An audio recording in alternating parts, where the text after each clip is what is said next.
Get your invoice templates all set up so that you feel great about sending your next invoice. Here are a handful of the settings that you are going to want to look at. So we're going to start by going into accounting and then here in your invoice templates. We've got a default template in here for you so you can kind of get a good idea of what things can look like. In here, you've got your content here on the left, image that's pretty self-explanatory. That's any image that's different from the logo. The logo you're going to upload in your profile. And then, like, if you change your logo at some point, you only have to change it in one place instead of going and finding all your documents. Text. Now, this is just regular text, but you can use our tokens. So you can see here, I've got all of these tokens that are available to me. So this account, that is you. So that's going to pull from your account information. This refers to the invoice that you're actually creating here. This refers to the client that is getting sent. And you can see here, I've got my custom fields available to me as well. And then this is a contact. So you've got a client and then there are contacts within that client. If you want to add any of those tokens in here, you could do that as well. And again, you can see I've got my custom fields created in here that I can reference. So there's your text. You can stylize this in any way that you like as well.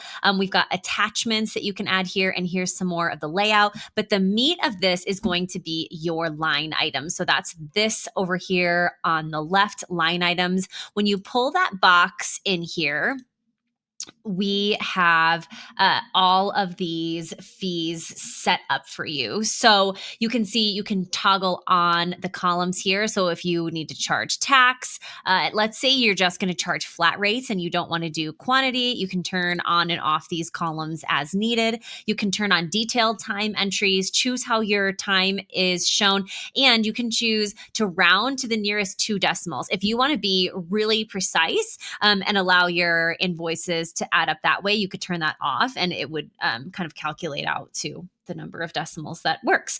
Here you can kind of see some slight changes to the way the actual layout is, add in some padding, add in your styles here, and then each of these labels, so here, total and rate and hours, the description, all of those labels can be changed over here. So let's say the quantity, this is going to be, let's say you sell candles. I don't know why that's my go-to, but if you wanted to say candles, you could change that heading here. Or, you know, if you are going to charge an hourly rate, you could have hours there.